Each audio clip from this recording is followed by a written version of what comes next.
Imagine living your life after 50 and feeling energized and excited about your future. Welcome to the Women in the Middle podcast, the podcast for women who are ready to figure out what they want and create the life they deserve.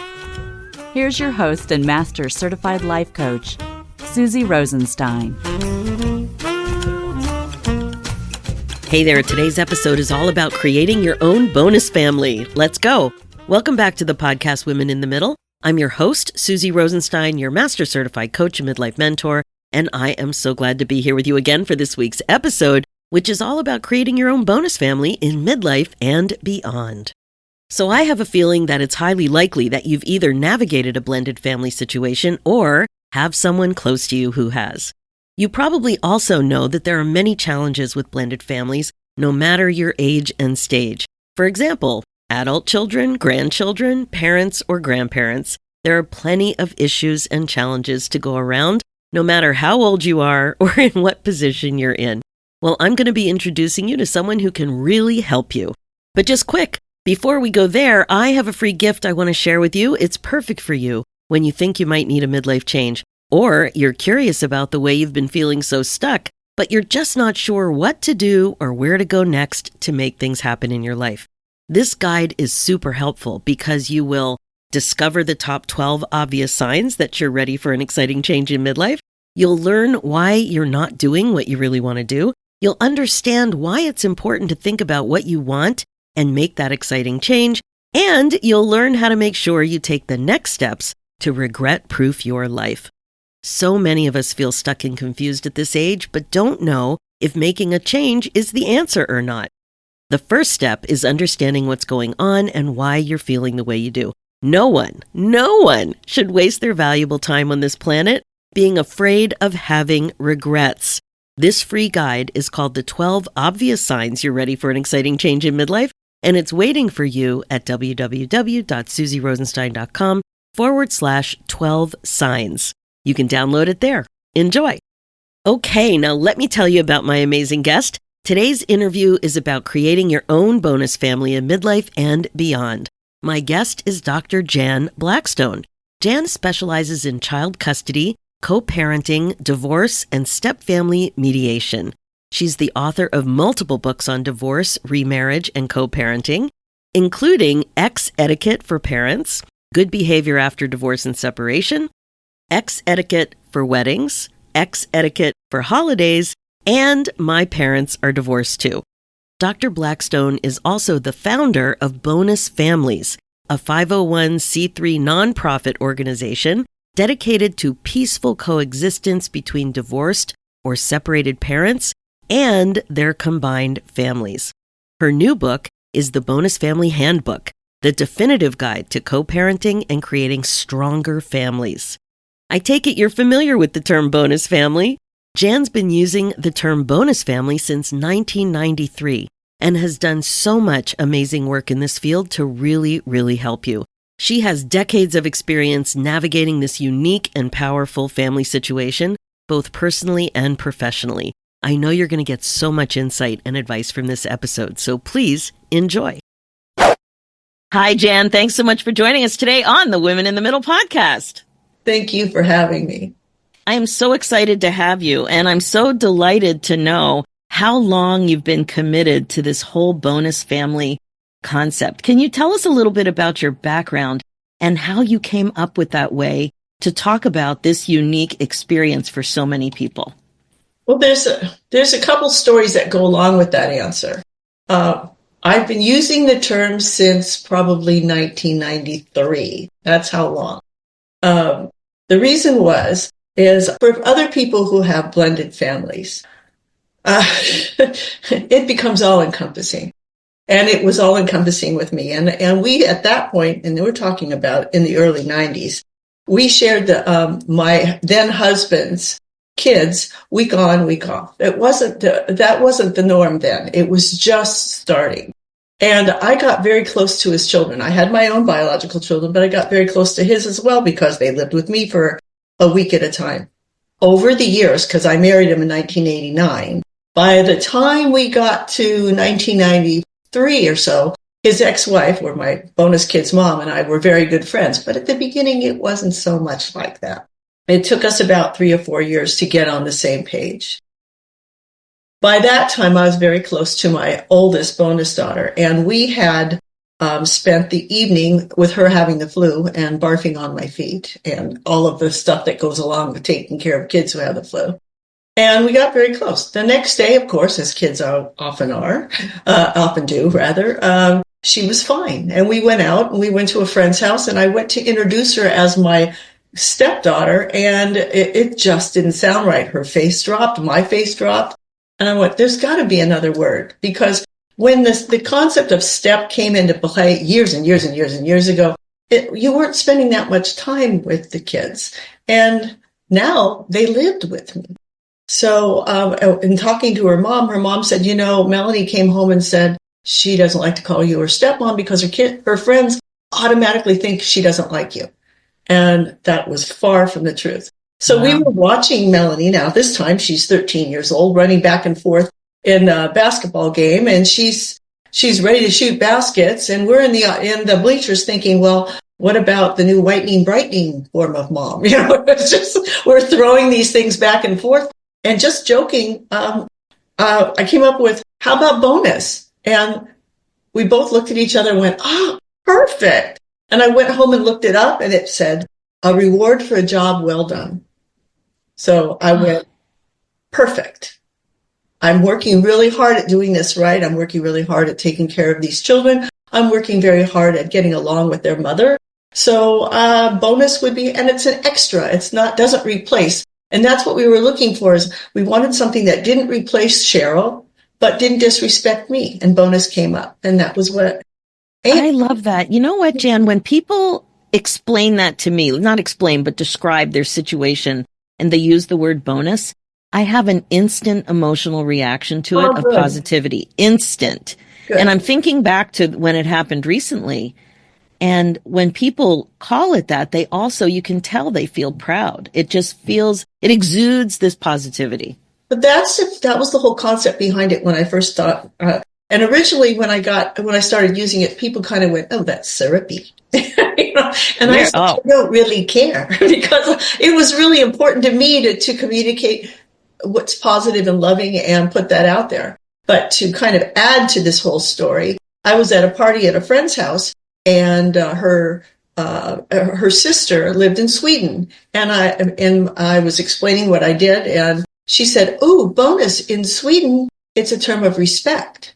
And I went, "Cool, that's exactly what I wanted." And the reason is, I started a website in 1999. The concept went all over the world. So by the time it was 2005 and we were talking about this, the concept was picked up in Scandinavia, and they actually use it properly, because it's supposed to be a term of respect. I love this person. They're not just an afterthought. Oh, wow. That's so beautiful. It was cool. I got very excited. Yeah. And I love hearing stories like this. And it's amazing that you had that breakthrough with this concept. Oh, and yeah, it's really something. So at that point, you didn't realize you were going to have a career doing this work, did you? No. I mean, it was all encompassing. And I started a website because my Cheryl, my bonus kid's mom, and I would go places together. We'd watch the kids, and the people would go, "How do you guys do this?" Because it was obvious that we were friends. And we just said, we're putting the kids first. We don't, we just learned that was what was important. It wasn't that I was jealous or she was jealous. We were co-raising these children, along with their dad, of course. But the moms are the ones who are the nurturers. I mean, at least back then. Now it's not necessarily gender specific. But 30 years ago, it was more gender specific. And we were the primary caregivers.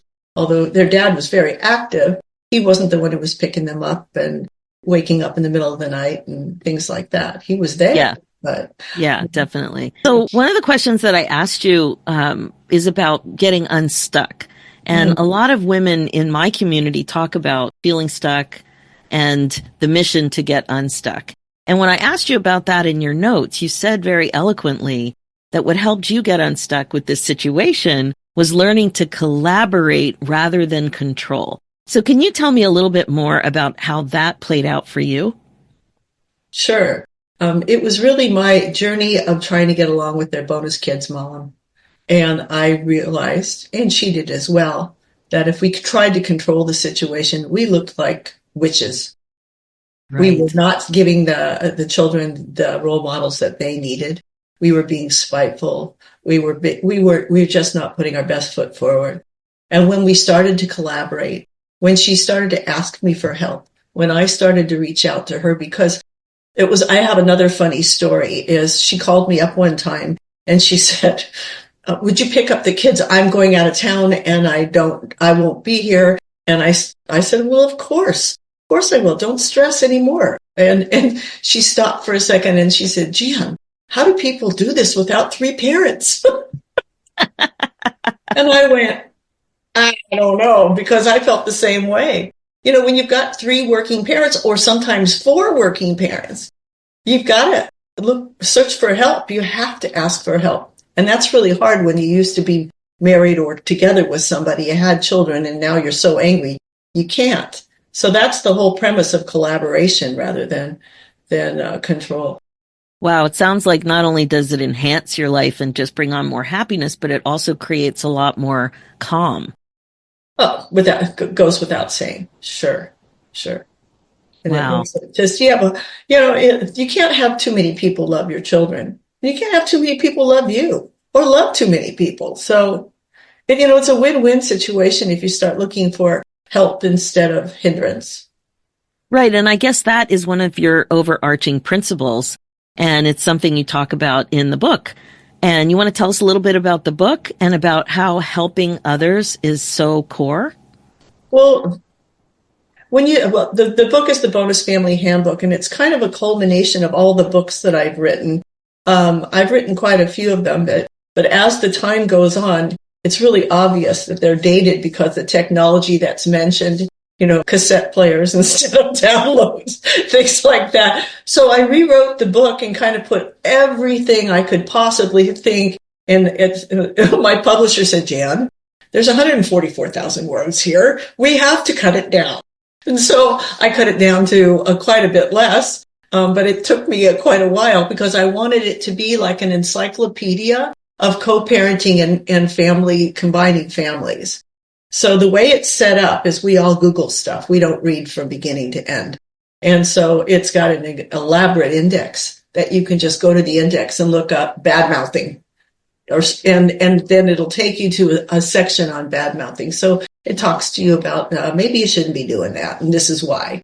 So that's the way it's laid out. And I'm very proud of it because it's got lots of stories that I used to work for Superior Court in family law.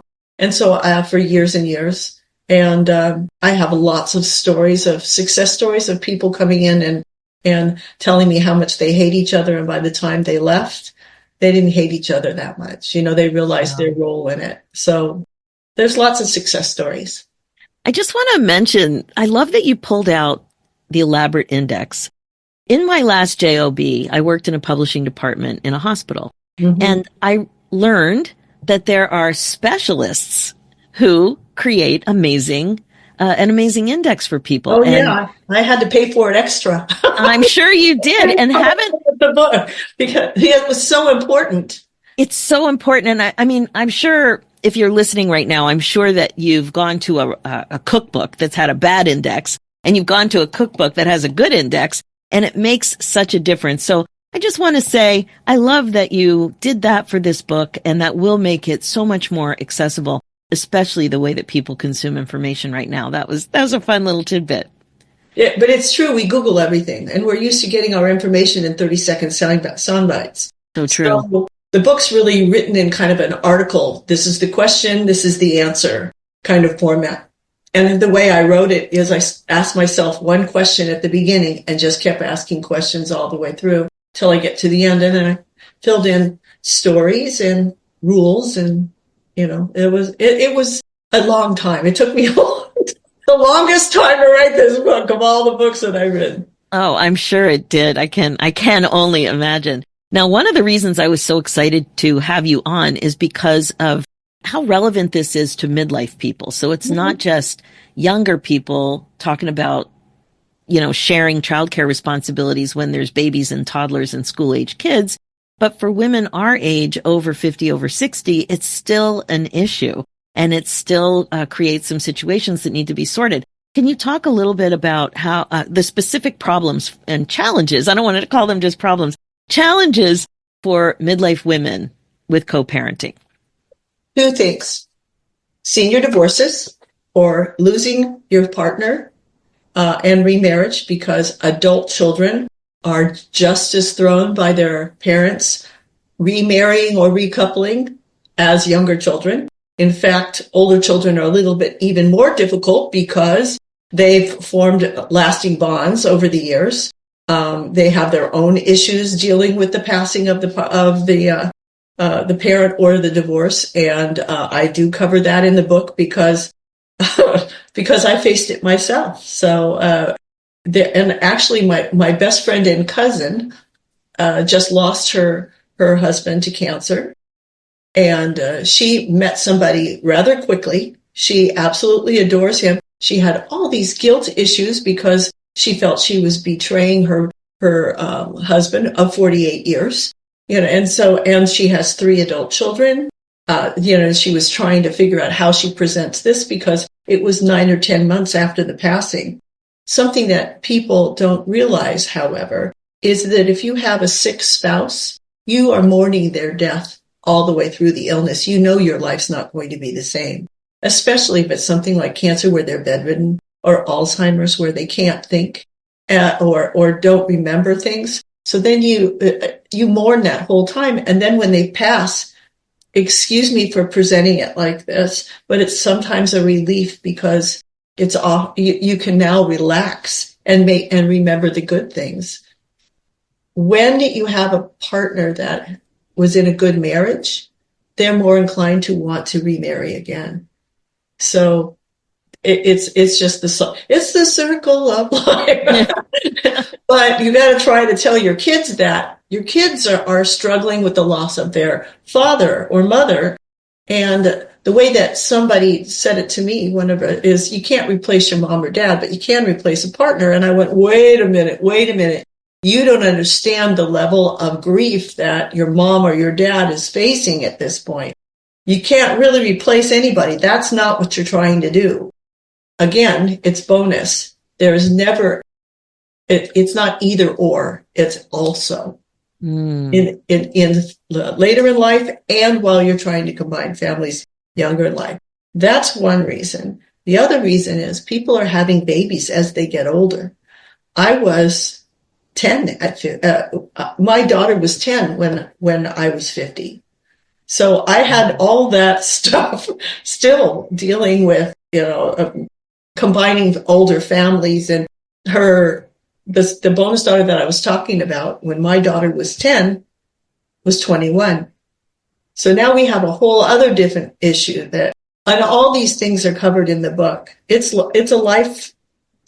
It's a life book. It's not just for the demographic 25 to 30, because that's not necessarily the people who are having babies now.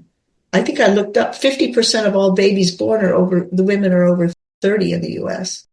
Wow, that's interesting. Yeah. And I guess the other piece I looked it up before I talked to you.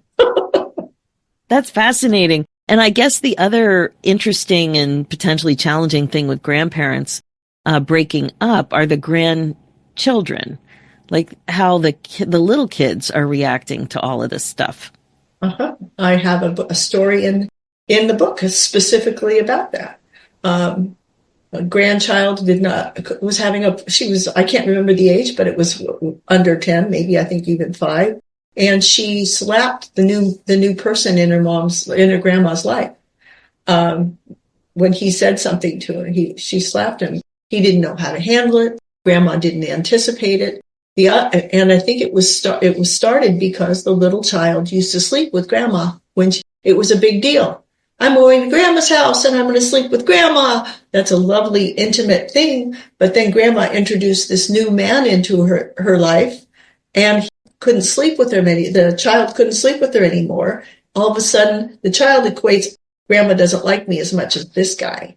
And so the little child didn't like the new partner. And this happens not only with grandparents, but with parents too. Divorced women often, specifically, I've run into men too, so I have to remember not to be gender specific. Sleeping with your child after a breakup. It's comforting for both you and the child. However, if you meet somebody else and introduce somebody else into your bed, you're going to have a problem. So I always caution people, think about this, start weaning them now if you can see that you're going to really start to date. And dating is covered in the book. There's plugs all over the place with this book. Well, that's why I wanted to interview you. I'm counting on these plugs and stories. Tell me about dating in this situation. I look at it a little differently than most people now. I'm actually in private practice, so I have co-parents that I work with every day. And dating is really hard on people because most people that are ordered into co-parenting may not be ready to co-parent. They're still reeling from the divorce or the breakup, and the courts don't really care.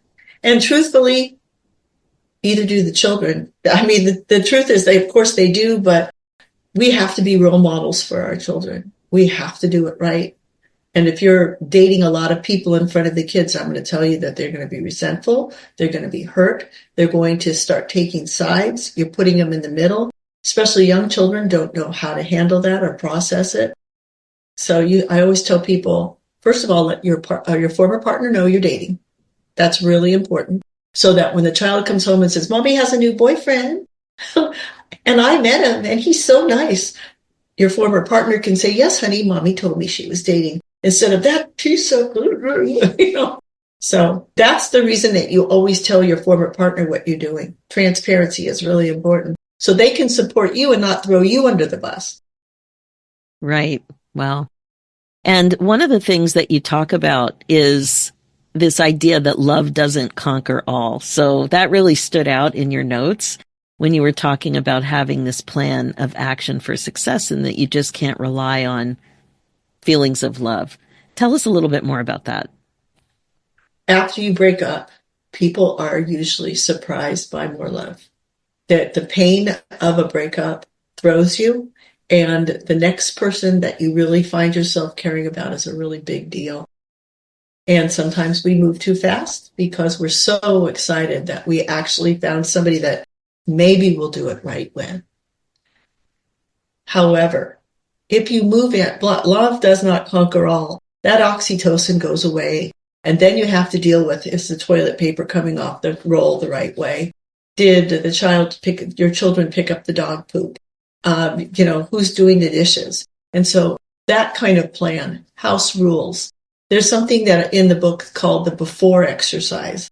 And I prompt people to sit down together and say, okay, we're going to move in together. How are we going to cultivate relationships with these people? What do you expect from me and your children? How do you want me to relate to them? This is how I want to relate. Be transparent, get it all out of the way. Are you going to discipline my kids? I don't really want you to. There's a whole controversy of whether bonus parents should discipline. And what I always say is, if the bonus parent has children of their own, you can't just have different rules. You have to sit down and collaborate. There's another rule to collaborate. Because they've already got rules for their kids. Let's say the kids are 8 or 9 years old, or 10, or high school. And you can't have one set of rules for one set of kids and another set of rules for another set of kids. So those are the types of things you have to sit down and say, is the rule going to be that we eat in front of the TV? Those are the little things. And there's a whole things.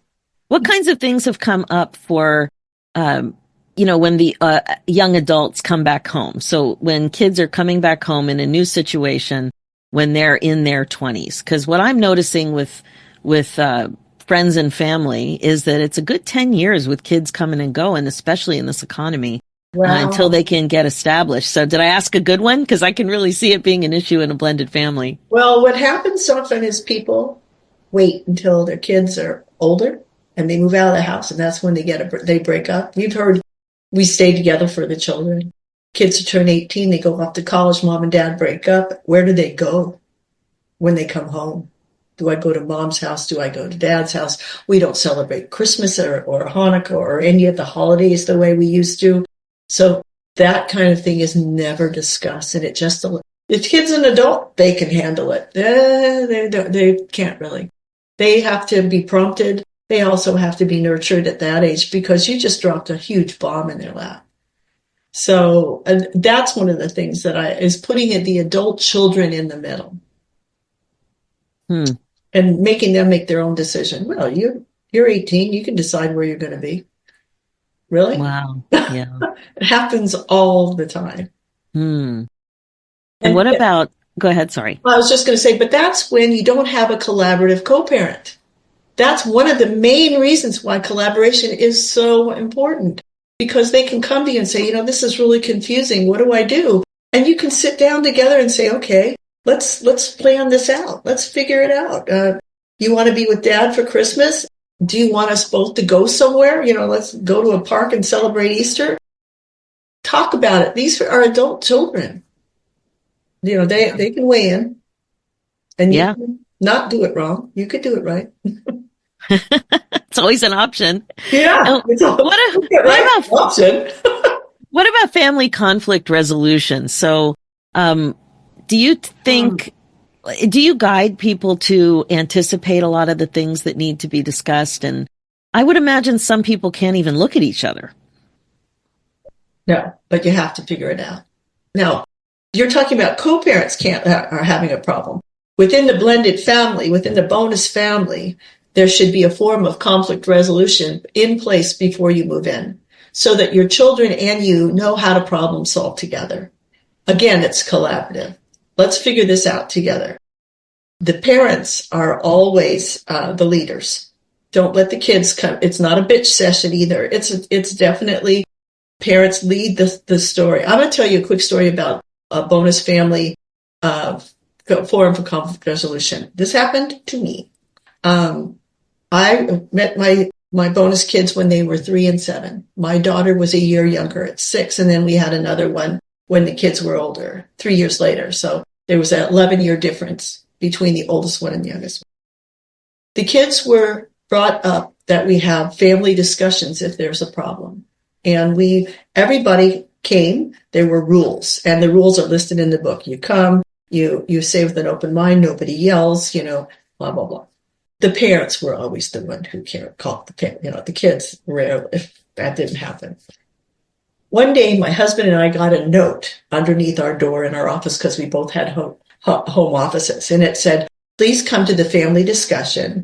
And it was written in my oldest bonus daughter's handwriting, and my daughter. They both wrote it. "We would like to call a family discussion. It's going to be on this day at this time. Please be there." And we're thinking, how humorous is this? This is really, look what we've done. We've set the stage and the kids are actually doing it. And I'm thinking, okay, they want popcorn with, they want popcorn with family movie night. That's what I'm thinking it's going to be. We sit down at this table and the kids are very serious and they stand up and they're 8 and 9 and they say, "We think you're working too hard and you're not spending enough time with us. We come home from school and you're in your office and we would like some more time with you." And my husband and I at the time go, "Whoa, what?" First of all, like many parents, we thought we're home. We're working home. We're always here. But the kids didn't see us. We were working. So we realized we had created a forum where they could say, "This is how we feel. Please change something." Sure enough, we said, okay. And we started to lay down ground rules. We are quitting. I'm quitting at 4. He was quitting at 5. That's what happened. We had a discussion and it changed our life. So just having that in place was a big deal. I'm floored, Jan, because I'm thinking of my childhood. Imagine I'm going, "This isn't popcorn at movie night." I was afraid of my parents. Like, I can't even imagine bringing up something that they could interpret as a criticism. I didn't, though. I realized, I kind of did, but that was the form that we created. I wanted my children to be able to tell me, "I'm disappointed. I want to spend more time with you. And we aren't having as much fun as we used to." Okay. whoops, I didn't see it. I was too, and quite frankly, I was doing bonus families. That's what I was doing. So that's kind of ridiculous, isn't it? It's life. It's life. It's hard to be on top of everything as much as we want to. Yeah. So tell me a little bit about why you're so passionate about this topic. I know you talk about the importance of having a balanced home life and anxiety, and I'd love to hear more about that. Well, I just know that it's all encompassing. When I was trying to do it right, and I felt really responsible for my children, is their emotional well-being. And when I first started doing this, I didn't have my doctorate in psychology. I was a professional photographer. And so I went back to school at 50 to get my doctorate. You're kidding. I love this part of the story so much too. No, actually, I was writing on all this stuff, but I had the wrong degrees and I was insecure about it. So I decided I was going to go back to school, and I got a master's degree in behavioral science. And then I continued and went on and got a doctorate so I have all sorts of degrees, and I just wanted to have the right, be able to give people the right information. And it's really no different than the information I was giving them before, but I just felt more comfortable in doing it. So anyway, I digressed. I was asking you about anxiety. Prevention really with balance. Well, that really comes with the ability. Anxiety is just what if thinking. And that's, we had households of anxiety. What if the kids get hurt? What if they're not, what if nobody's there to pick them up? What if I say the wrong thing? I mean, there's what if. And anxiety, you have to create a forum so that your children, because sometimes with anxiety, people just want to connect with other people, because it's so much in your head, you just need to have somebody hold your hand and say, okay, take a breath. So that was the environment that I really tried to create. And not only with me, but with the other parents. We all were trying to be there for the kids, because the role model, some of us had more anxiety than others. And I'm not saying who. Fair enough. And tell me, I know that you think that it's so important to introduce more gratitude in your life, especially in these situations. Tell us why. I feel I'm so great. I find myself so grateful for the opportunity to help people. And when I get myself out of myself and help others, I feel so much better. I feel like a contributing human being. I know that I'm helping other people. And I also know the stresses of combining a family when it's not done right. It's horrible. Not being able to get along with your child's other parent, not being able to get along with your bonus children, there is nothing. I mean, of course there's worse things, but I just remember the anxiety that caused. There's no solace. You have no place to go. So it became all encompassing for me, because I wanted to offer that to other people. And that is a sincere answer. I just didn't want other people to go through that, because I used to be a teacher as well. And I saw what divorce and breaking up did to kids, and including my own. You think they're resilient. They are, of course, but they're not that resilient. So being able to help others is really. And then I find myself being grateful that I was human this time, and I could help people. It's so good. And when you really think about it, it's not like I deal with midlife transitions, right? And so it's a transition, but it keeps on giving. It's like they're not going anywhere. And somebody that you're a bonus parent for when they're a minor, then you're a bonus parent for them as a young adult and as an adult, and then they have kids. As you mentioned, they may move back in. You may not even have lived with them. And then you marry somebody who has adult children, and all of a sudden they move in with you. You could be 60 years old and have somebody 30 years old live with you that you don't even know. Thank you for saying that. That just happened to somebody I know, and I was quite surprised by it. That I hadn't considered that. When she was telling me the story, I started to really appreciate it. And it may not be just the person moving in. They may have a partner. They may have a pet. All of a sudden, children. They may have children, right? Exactly. Exactly. And now you're a grown bonus grandparent and you have no relationship with these people. It's, the life, it just keeps giving. But I also always tell people, if you are coupling with somebody, I don't say married because the majority of people don't get married right now. If you're coupling with somebody and the situation is this way when they move in, don't be surprised that it will change and you'll have bonus parent kids moving in with you. Even though you lived with each other for 10 years, don't be surprised, because people love their children. They love their 30-year-old children just like they love their 10-year-old children. And they may move in with you. So you have to have that conversation. I guess nobody's downsizing anymore. Well, if you talk to builders, they're building bigger homes because of bonus families. You need 5 bedrooms. Yeah. Yeah. No, I see what you're saying. Well, I would highly recommend your book, The Bonus Family Handbook, the definitive guide to co-parenting and creating stronger families. And you say it's available everywhere, so easy to find? Everywhere books are sold. Amazing. And if you can give us one tip, what would it be? To create a productive bonus family? Yeah. Acceptance. Biggest thing. We try to, when we combine families, we try to create this homogenized version of family. And the people that we are moving in with have backgrounds and individualities and histories, and that has to be respected. And if you can accept a child with their background instead of trying to homogenize them into this life of blended families, they're more likely to want to be close to you and be part of the family. But if you don't see them, they'll figure, why am I here? Why should I bother? So acceptance. So good. I also want to mention that Jann's website is www.bonusfamilies.com. There are over 200 free articles to read there waiting for you. And as Jann did mention, she is available in private practice as a mediator, co-parenting coach, and consultant. And you can reach her at her website, www.bonusfamilies.com. Did I miss anything? No, that's awesome. Thank you. You are so welcome. Thanks so much for joining us today on the Women in the Middle podcast.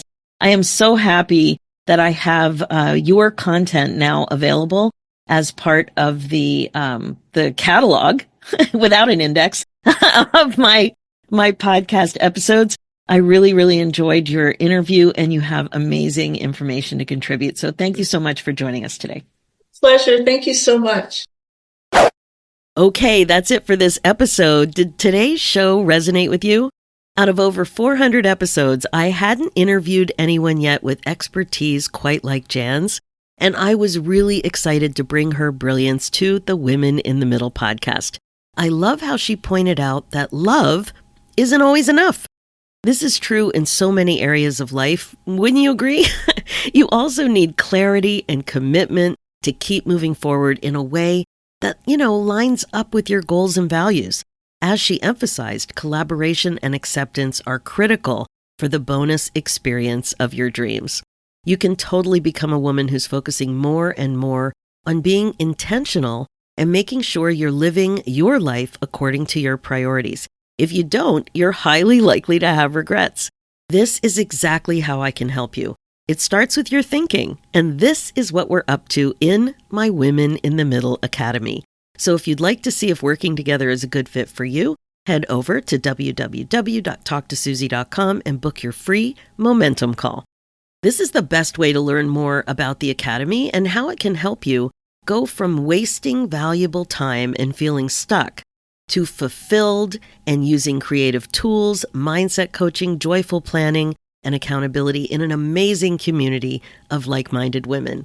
So if you're ready to make changes that are important to you, the Academy just might be the thing. Now, as you know, my focus as your midlife coach is to help you waste less time spinning like this and feeling stuck.